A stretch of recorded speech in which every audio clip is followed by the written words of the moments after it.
Hello అండి. నేను మీ Pushpa. Welcome to our Dhanvantara YouTube channel. Health insurance తీసుకునేటప్పుడు జరిగే కొన్ని పొరపాట్లు, మనం చేసే కొన్ని తప్పుల వలన ఫ్యూచర్‌లో ఎలాంటి పరిస్థితుల్ని మనం ఇబ్బంది పడి ఫేస్ చేయాల్సొస్తుందో మీకు సింపుల్‌గా చెప్పబోతున్నాను. రీసెంట్‌గా మన కస్టమరు ఒక కంపెనీలో ప్రీమియమ్స్ పెరిగాయని చెప్పి మరొక కంపెనీకి పోర్టబిలిటీకి పెట్టడానికని మనల్ని అప్రోచ్ అవ్వటం జరిగింది. అయితే ఆయన పాలిసీ ఫస్ట్ టైమ్ తీసుకునేటప్పటికి కొన్ని హెల్త్ ఇష్యూస్ ఉన్నా సరే అవేవి కూడా మెన్షన్ చేయకుండా తీసుకున్నారు. సో, ఇప్పుడు మనం ప్రతీదీ కూడా ధన్వంతర ప్రతి పాయింట్‌ని కూడా each and every point discuss చేసిన తర్వాతే ఏ ప్రాసెస్ అయినా చేస్తుంది కాబట్టి, వాళ్ళ హెల్త్ స్టేటస్ ఏంటి, క్లెయిమ్స్ ఏంటి, ప్రతీదీ అడిగిన తర్వాత ఆయన అప్పటికి ఇప్పటికి దాదాపు 4 ఇష్యూస్‌ని చెప్పడం జరిగింది. కొత్త పాలిసీలో అవి మనం పోర్టబిలిటీకి పెట్టేటప్పుడు సో, ఒక పర్సన్‌కి మాక్సిమం 2-3 పీఈడీస్ కన్నా ఆ ఏజ్‌లో మేము కన్సిడర్ చేయమని చెప్పి రిజెక్ట్ చేయడం కూడా జరిగిందనమాట. సో, ఇక్కడ కస్టమర్ చేసిన మిస్టేక్ ఏంటంటే, ఫస్ట్ పాలిసీ తీసుకునేటప్పుడు బ్యాంకర్ ద్వారా తీసుకున్నారు. బ్యాంకరు అసలు పీఈడీస్ అంటే ఏంటి? పీఈడీస్ వెయిటింగ్ పీరియడ్ ఏంటి? ఇవేవి కూడా కస్టమర్‌కి ఎక్స్‌ప్లెయిన్ చేయలేదు. సో, ఈయనకి అడిగితే ఖచ్చితంగా చెప్తారు. బట్ ఈయన అసలు అడగలేదు వాళ్ళెవరు కూడా. సో, బ్యాంకర్‌కి కూడా ఐడియా లేదు. సో, క్లెయిమ్ వచ్చినప్పుడు దాదాపు 4 ఏళ్లు కట్టిన తర్వాత క్లెయిమ్ వచ్చినప్పుడు అప్రోచ్ అయితే మీకు ఈ ప్రాబ్లమ్ ఉన్నది, ఆ ప్రాబ్లమ్ ఉన్నది. సో, ఇది మీరు పాలిసీ తీసుకునేటప్పుడు మీకు మెన్షన్ చేయలేదు కాబట్టి మీ క్లెయిమ్ రిజెక్ట్ చేస్తున్నాం అని చెప్పి క్లెయిమ్ రిజెక్ట్ చేసిన తర్వాత సో, ప్రీమియం కూడా పెరిగింది. నా క్లెయిమ్స్ కూడా ప్రాపర్‌గా ఆ కంపెనీలో సెటిల్ చేయడం జరగలేదని చెప్పి మనల్ని అప్రోచ్ అయితే, సరే వేరే కంపెనీకి పెట్టి చూద్దామని చెప్పి చూస్తే, ఆ ఏజ్ బ్యాండ్‌కి అన్ని హెల్త్ కండిషన్స్‌ని చూసుకొని వాళ్ళు పోర్టబిలిటీ ఇవ్వడానికి సిద్ధపడలేదు. సో, తీసుకునేటప్పుడే మనం రైట్ పర్సన్‌తో, రైట్ కంపెనీతో మనం ట్రావెల్ చేస్తే ఫ్యూచర్‌లో ఎటువంటి ఇబ్బందులు ఫేస్ చేయకుండా ఉంటాము. ఎస్పెషల్లీ కొత్త పాలిసీలు ఎవరైతే తీసుకుంటున్నారో దానికన్నా టూ డేంజర్ అండి పోర్టబిలిటీకి వెళ్ళేటప్పుడు. మీకు విత్ సీనియారిటీతో పాలిసీ ఇస్తారన్న పాయింట్ ఎంత మంచిదో, అలాగే మీ హెల్త్‌ని గనక ప్రాపర్‌గా డిక్లేర్ చేయకపోయినా, మీ క్లెయిమ్స్‌ని ఏమైనా హైడ్ చేసినా, అది రిజెక్ట్ అయినా, క్లెయిమ్ అయినా సరే, ఇచ్చిన క్లెయిమ్ అయినా సరే, ప్రతీది కూడా హెల్త్ స్టేటస్ అంతా క్లియర్‌గా డిస్క్లోజ్ చేయకపోతే, ఫ్యూచర్‌లో మీకు ఎన్నాళ్ళ సీనియారిటీ ఉన్నప్పటికీ కూడా ఆ క్లెయిమ్ మీకు రాదు. ఇంకొక పెద్ద బాధాకరమైన విషయం ఏంటంటే, ఏదైనా ఆహ్, కంప్లీట్‌గా అవాయిడ్ చేసే హెల్త్ కండిషన్ గనక వాళ్ళు ఐడెంటిఫై చేస్తే, ఉన్న పళంగా మీ పాలిసీని క్యాన్సిల్ చేస్తారు. సో, పాత కంపెనీలోని కంటిన్యూ అవ్వటానికి అవకాశం ఉండదు. కొత్త కంపెనీలో పాలిసీ కూడా క్యాన్సిల్ అయిపోయి ఉంటుంది కాబట్టి, కంప్లీట్‌గా అన్నాల బట్టి మీరు తీసుకున్న పాలిసీ అంతా కూడా వేస్ట్ అయ్యి, రియల్‌గా ఎప్పుడైతే అవసరం పడుతుందో అలాంటి టైంలో మనం ఏ రకంగా కూడా సపోర్ట్ లేకుండా ఖచ్చితంగా మన పాకెట్ నుంచి ఖర్చు పెట్టుకోవాల్సిన పరిస్థితి ఏర్పడుతుంది. సో, ఇలాంటి సిట్యుయేషన్స్ ఏవి ఫేస్ చేయకుండా మీరు పాలిసీ తీసుకోవాలి అని అనుకున్న ప్రొఫెషనల్ అడ్వైజర్ ద్వారా మాత్రమే తీసుకోండి. అన్నెసెసరీ ప్లాట్‌ఫార్మ్స్ ద్వారా తీసుకుంటే మాత్రం ఖచ్చితంగా మీరు ఇబ్బంది ఫేస్ చేస్తారు.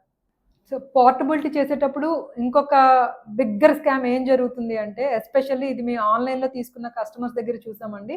వాళ్ళు పోర్టబిలిటీ పాలిసీ చేస్తాము, ప్రాసెస్ చేస్తామని చెప్పి డాక్యుమెంట్స్ అన్నీ కలెక్ట్ చేసుకున్న తర్వాత, పోర్టబిలిటీ చేసేటప్పుడు కొన్ని కండిషన్స్ ఉంటాయి. సమ్ ఇన్స్యూర్డ్ ఎన్హాన్స్ చేయటం గానీ, లేకపోతే కొన్ని రైడర్స్‌ని మ్యాండేటరీగా తీసుకోవటం గానీ, కంపెనీ టు కంపెనీ డిఫరెంట్‌గా ఉంటుందనమాట.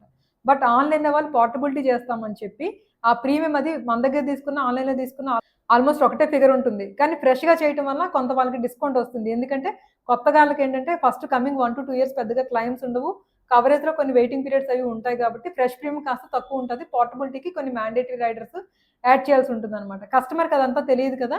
సో, ప్రీమియం ఏదో ఆన్‌లైన్‌లో చెక్ చేసుకొని అట్రాక్టివ్‌గా ఉంది కదా! అని వాళ్ళతో అప్రోచ్ అయిన తర్వాత వాళ్ళు ఇవ్వటం పోర్టబిలిటీ ప్రాసెస్ చేస్తామని చెప్పి తీసుకునేటప్పటికి కూడా వాళ్ళు పాలిసీ చేసేటప్పటికి అది ఫ్రెష్ ప్రీమియం కింద చేస్తున్నారు. వచ్చిన వెంటనే కస్టమర్ అంత ఈజీగా చూసుకోవటం జరగదు. సరే ప్రీమియం తగ్గింది కదా! అని చెప్పి వాళ్ళు కంటిన్యూ అయిపోతున్నారు. బట్ వాళ్ళకి తెలియని విషయం ఏంటంటే 2 సంవత్సరాల వరకు కవర్ కాని డిసీజెస్ ఏవైతే ఉన్నాయో పాత సీనియారిటీ అంతా పోవటం వల్ల ఫ్రెష్‌గా వాళ్ళకి వెయిటింగ్ పీరియడ్ అన్నది మళ్ళా స్టార్ట్ అవుతుంది. అలాగే మారిటోరియం పీరియడ్ మనం గతంలో దీని మీద వీడియో కూడా చేసి పెట్టడం జరిగింది. ఏదైతే మన హెల్త్ ఇన్స్యూరెన్స్ కంపెనీలో మోర్ దెన్ 5 ఇయర్స్ సీనియారిటీ మనకొస్తుందో చిన్న చిన్న రీజన్స్ గాని, చిన్న చిన్న ప్రాబ్లమ్స్‌కి గాని ఎటువంటి క్లెయిమ్ రిజెక్షన్స్ చేయకుండా మారిటోరియం పీరియడ్ అనేది మనకు హెల్ప్ అవుతుంది. సో, ఇలా మనం ప్రతిసారి కూడా ప్రీమియం తగ్గుతుందని ఒక కంపెనీ నుంచి ఇంకో కంపెనీకి మారటం వలన ఏంటంటే, ఈ 2 ఇంప్రెషన్స్‌ని కూడా మనం పోగొట్టుకుంటాము. అన్నెసెసరీగా ఆ వెయిటింగ్ పీరియడ్స్ తాలూకా ఎక్స్‌క్యూజ్‌ని పొంది కూడా దాని తాలూకా అవసరం పడినప్పుడు మళ్ళా మన చేత్తే కట్టుకొని క్లెయిమ్స్‌కెళ్ళాల్సిన అవసరం పడుతుంది. ఖచ్చితంగా పోర్టబిలిటీ చేస్తున్నప్పుడు మాత్రం మీ ఇన్సెప్షన్ డేట్ మీ పాలిసీ డాక్యుమెంట్ వచ్చిన తర్వాత ఇన్సెప్షన్ డేట్ అని ఉంటుంది. ఫస్ట్ పాలిసీ ఇన్సెప్షన్ డేట్ అని ఉంటుంది. అంటే అప్పటి నుంచి మీరు పాలిసీ తీసుకొని ఉన్నట్టనమాట. అదే మీకు ప్రూఫ్. సో, ఆ డేట్ ఎప్పటి నుంచి ఉన్నదన్నది ఖచ్చితంగా క్రాస్ చెక్ చేసుకోండి. ఆల్రెడీ పోర్టబిలిటీ చేసిన వాళ్ళైతే మాత్రం. ఇప్పుడు చేద్దాం అనుకున్న వాళ్ళు ఎవరైనా సరే మీ తాలూకా ప్రీవియస్ పాలిసీ కాపీస్‌ని మాకు షేర్ చేసి మీ హెల్త్ స్టేటస్‌ని మీరు ఎటువంటి రైడర్స్ కావాలనుకుంటున్నారో డిస్కస్ చేసిన తర్వాత మీకు సూట్ అయ్యే ప్లాన్ అన్నది మేము గైడ్ చేయడం జరుగుతుంది. సో ఎవరైనా సరే మనం ఒక లీగల్గా ఏదైనా మంచి సజెషన్ కావాలి అనుకుంటే ఒక ప్రొఫెషనల్ లాయర్ని ఎలా అప్రోచ్ అవుతామో, ఒక మంచి ట్రీట్మెంట్ కావాలి అనుకుంటే ప్రొఫెషనల్ డాక్టర్ని ఎలా అప్రోచ్ అవుతామో, ఇన్సూరెన్స్లో కూడా ఖచ్చితంగా ప్రొఫెషనల్తోనే ట్రావెల్ చేయండి. ఎవరి దగ్గర పడితే వాళ్ళ దగ్గర, ఏ ప్లాట్ఫామ్లో పడితే ఆ ప్లాట్ఫామ్లో పాలసీలు తీసుకుంటే మాత్రం ఫ్యూచర్లో మీకు రియల్ టైమ్ అసిస్టెన్స్ అయితే మాత్రం ఖచ్చితంగా దొరకదు. ఎవరైనా క్లెయిమ్ రిజెక్షన్స్ అయ్యాయని మాకు పెడితే అది ఎవరి దగ్గర నుంచి తీసుకున్న పాలసీ అని చూస్తే majority of the cases rejection అయిన కేసెస్ ఎస్పెషల్లీ ఆన్లైన్లో తీసుకున్న పాలసీస్లోనే మేము ఎక్కువ చూడటం జరిగింది. సో కొన్ని రీజన్స్ చూస్తే చిన్న చిన్న రీజన్సే యాక్చువల్గా ఆ టైంలో ఎవరైనా అసిస్ట్ చేస్తే అడ్వైజర్ ఎవరైనా అక్కడతోనే రిజాల్వ్ అయిపోయి క్యాష్లెస్లోనే క్లెయిమ్ పొందగలిగే అవకాశం ఉన్నవి కూడా ఎవరు అసిస్ట్ చేయడానికి లేకపోవడము, గైడ్ చేసే వాళ్ళు లేకపోవడం వల్ల ఓహో ఇంతేనా క్లెయిమ్ నాది రిజెక్ట్ అయిపోయిందా, ఇన్సూరెన్స్ ఇంతే, ఇన్సూరెన్స్ రియల్ టైంలో ఉపయోగపడదు, లేకపోతే హాస్పిటల్ వాళ్ళు మిస్గైడ్ చేయటం, ఈ కంపెనీ ఇవ్వదు ఆ కంపెనీ ఇవ్వదు అని చెప్పటం, వాళ్ళు అదే నిజం అనుకుని నమ్మటం, దానివల్ల ఇన్సూరెన్స్ మీద ఉండే నమ్మకం పోగొట్టుకోవటం, ఇవన్నీ మేము చూస్తున్నామండి. Insurance taluka terms and conditions ఎవరికైనా ఒకటే, మీకైనా నాకైనా ఎవరికైనా ఒకటే.